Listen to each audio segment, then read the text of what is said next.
사실 부끄럽지만 이 라멘식 구조라는 용어를 처음 접했을 때는 이게 이 라멘인가 싶기도 했는데 그건 당연히 아니에요.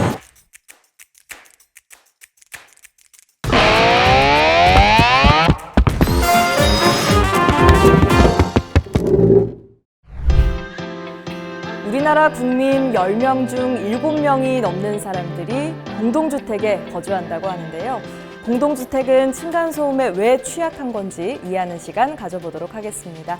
한국토지주택공사 국민주거혁신실 오승훈 부장과 함께합니다. 부장님, 어서 오세요. 네, 안녕하세요. 네, 부장님, 먼저 공동주택에 대해서 알아야 할 것 같은데 이 아파트 같은 건물은 어떻게 지어지는지 궁금합니다. 높은 아파트 같은 건물을 보시면 저렇게 높게 지으면 안 무너지나 하는 생각을 한 번쯤은 다들 하셨을 것 같습니다. 맞습니다. 위로 쌓기 위해서 건축가들이 가장 신경 쓰는 부분이 바로 건물의 무게를 지지하게 만드는 건데요. 그 무게를 지지하는 방법에 따라서 벽식 구조와 보와 기둥으로 구성된 라멘식 구조로 나눌 수 있습니다. 벽식 구조는 상부의 무게를 벽이 지지하고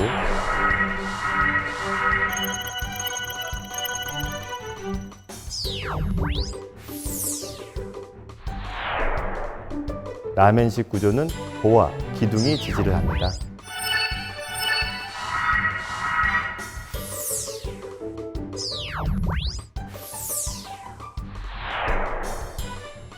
사실 부끄럽지만 이 라멘식 구조라는 용어를 처음 접했을 때는 이게 이 라멘인가 싶기도 했는데 그건 당연히 아니었고요. 또 일본어는 더더욱 아니더라고요. 이게 이제 독일어로 테두리, 틀이라는 뜻을 가진 게 그렇던데 맞나요? 네, 맞습니다. 그렇군요. 이런 부분에 대해서도 오늘 좀 재정립할 수 있는 그런 시간이 되지 않을까 한번 기대를 해보게 되는데요. 앞서 상부의 무게라고 하신 게 그러니까 벽식은 벽이 천장을 받치고 있는 거고 라멘 구조는 보와 기둥이 천장을 받치고 있는 거라고 할 수가 있는데요. 그런데 문제는 이렇게 만들어진 아파트에서 층간소음이 발생한다는 건데요. 층간소음은 어떻게 전달이 되는 건가요? 네, 윗집에서 뛰거나 바닥에 무언가를 쿵 하고 떨어뜨리면 이때 생긴 소음과 진동이 슬래브, 벽, 기둥을 타고 아래층, 위층 이렇게 다른 세대로 전달이 됩니다. 일반적으로 이 소리를 층간소음이라고 하는데요. 주로 아랫집으로 진동이 가장 많이 전달됩니다. 네. 그런데 층간 진동 이런 말은 없네요. 진동할 수 있는 모든 물체는 소리를 낼 수가 있는데요. 예를 들면 타악기의 경우에는 악기를 때려서 진동이 발생되고 그 진동이 우리 귀에서 소리로 들리잖아요. 그렇죠. 아파트에서는 모든 층을 연결하는 구조체가 소리를 전달하는 매개체 역할을 하는데 그러니까 집 천장이 거대한 스피커 역할을 하는 것이죠. 네. 집 안에서는 진동으로부터 자유로울 수는 사실 없는 건데 층간소음을 없애려면 라멘 구조로 지어야 한다 이런 얘기 참 많이 하잖아요. 정말 라멘 구조에서는 층간소음이 안 나는 건지 궁금한데 구조만 바꾸면 층간소음이 해결될까요? 어떠한 구조체에서 층간소음이 덜하고 더 잘 전달되느냐는 조건에 따라 서로 다른데요. 이론적으로는 벽식과 라멘 구조는 구조 형식이 다르기 때문에 소음이 전달되는 방향이 다릅니다. 벽식 구조는 소음이 바닥에서 벽으로 전달되고 라멘 구조는 바닥에서 보, 기둥순으로 전해지거든요. 벽식 구조와 라멘 구조를 비교해서 보면 층간소음이 전달될 때 벽식 구조의 벽이 상대적으로 라멘 구조의 기둥보다 면적이 넓기 때문에 층간소음에 불리하다고 생각할 수 있는데 구조적 특성상 그렇습니다. 네. 다만 벽에서 발산하는 소음은 바닥 슬래브가 발산하는 소음의 약 10분의 1 정도로 작다는 관련 논문이나 실험 의견들이 있습니다. 그래서 두 구조 모두 주요한 소음 차단 원인은 바닥 슬래브의 진동에 의해서 발생한다는 공통점이 있습니다. 정도의 차이가 있긴 하지만 벽식 구조와 라멘 구조 모두 소음이 전달된다는 말씀이신데 그럼 층간소음의 원인을 벽식 구조 때문이다라고만 할 수는 없겠네요. 네, 맞습니다. 층간소음은 구조 형식만으로 해결할 수 있는 문제는 아닙니다. 요약하자면 구조체 전체를 타고 전달되는 진동의 특성상 바닥 슬래브의 두께나 평면의 형태, 거실의 면적, 층고 등 많은 요인의 영향을 받기 때문이라고 생각되는데요. 그래서 정부에서도 지난해 8월에 층간소음의 우수하다고 알려진 구조에 대해서 실제로 효과가 있는지 이를 검증하기 위한 R&D를 추진하겠다고 발표를 하면서 동시에 층간소음에 영향을 주는 바닥 두께나 층고 같은 여러 가지 요인을 심층 분석하는 연구도 추진하고 있습니다. 구조도 바꿔보고 바닥도 두껍게 해보고 실험을 해서 효과가 있는지 보겠다는 거군요. 네, 이런 정부 정책에 맞춰 우리 공사에서도 벽식 구조나 바닥 두께 등이 유사한 조건의 구조를 시험해서 상대적으로 성능 차이를 검증할 계획에 있습니다.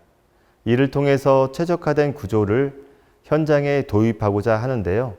우리 공사에서는 벽식과 라멘 구조의 장점을 결합한 LHSP 구조를 개발하고 현장 검증을 하고 있습니다. LHSP는 뭔가요? LHSP 기술은 기존 벽식 구조의 오피스 건물처럼 보와 기둥으로 이루어진 하중을 받는 라멘 구조를 접목한 기존보다 층간소음도 상대적으로 줄어들 것이 기대되면서 아울러서 가변성과 확장성이 좋은 게 장점입니다. 네, 벽식 구조와 라멘식 구조의 그 장점만을 접목한 기술이라고 할 수가 있군요. 단순히 라멘 구조로 바꿔서 지으면 층간소음이 해결될 줄 알았는데 그것도 아니고, 그러면 층간소음 저감을 위해서 가장 우선해 둔 부분은 어떤 건가요? 많은 요인의 영향을 받는 층간소음을 저감하기 위해서는 가장 효과적인 방법이 바로 바닥 슬래브의 진동을 저감하는 것을 우선적인 목표로 하고 있습니다.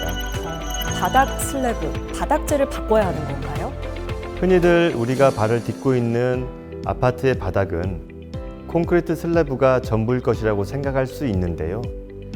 가장 아래에서부터 살펴보면 콘크리트 슬래브 위에 바닥 충격음 완충제, 경량 기포 콘크리트, 마감 몰탈로 층층이 구성되어 있습니다. 마치 샌드위치처럼요. 네, 그렇습니다. 네.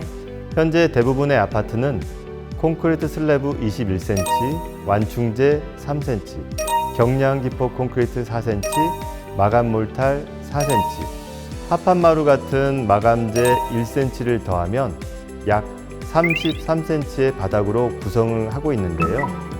A4 용지 세로 방향보다도 훨씬 두꺼운 바닥으로 아파트 바닥이 이루어진 거라고 보시면 됩니다. 네, 우리가 딛고 있는 바닥, 생각했던 것 이상으로 두껍게 구성이 되어 있는 건데요.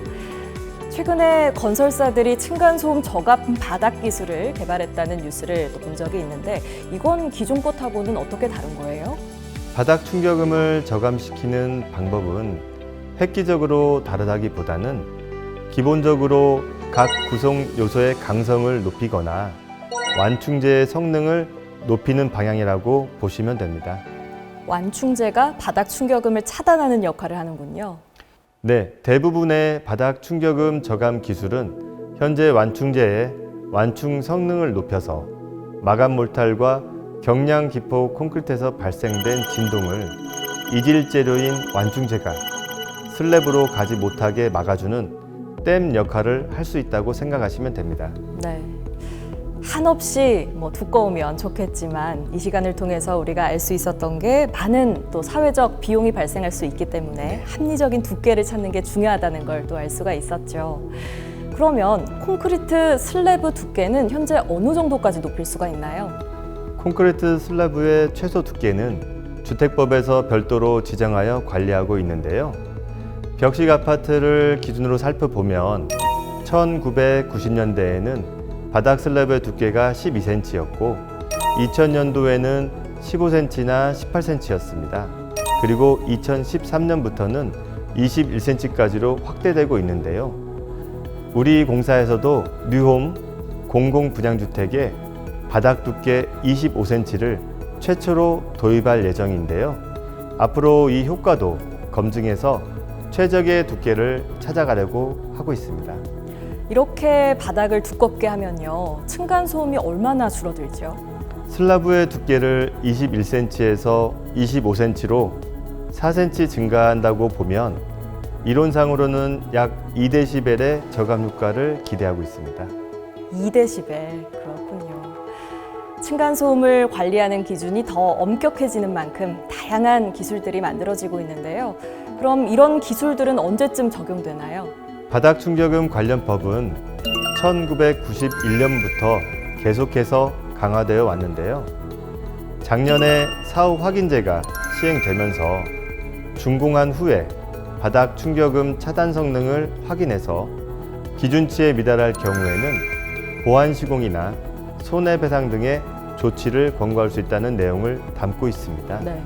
우리 공사에서도 강화된 제도에 선제적으로 대응하기 위해서 올해부터 정부에서 지정한 사후 확인제 시범단지를 선정하여 운영 중에 있습니다.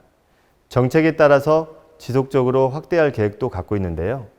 현재 진행 중인 1차 시범지구에서는 현재 가지고 있는 층간소음의 저감 기술이 품질 확보를 위한 관리 기준 수립을 목적으로 하고 있습니다. 이후에 2차, 3차 지구에서는 점진적으로 보다 나은 차단 구조 성능 향상 방안을 연구해서 현장에 즉시 적용할 예정입니다. 네, 층간소음을 해결하기 위해서 구조만 바꾸는 게 아니라 바닥 보강도 하고 또 다양한 연구들이 진행되고 있는데요. 이렇게 제도적으로 또 기술적인 성과가 뒷받침된다면 언젠가는 층간소음에서 해방되는 날이 오지 않을까 기대가 되고요. 또 앞으로 의미 있는 변화들을 지켜봐야겠습니다. 네, 다음 이 시간에는 점점 더 강해지는 층간소음 관련 제도에 건설업계는 어떻게 대응을 하고 있는지 살펴볼 예정인데요. 다음 편도 많은 기대 부탁드리겠습니다. 네, 부장님 오늘 말씀 잘 들었습니다. 고맙습니다. 네, 감사합니다. 한국토지주택공사 국민주거혁신실 오승훈 부장과 함께했습니다.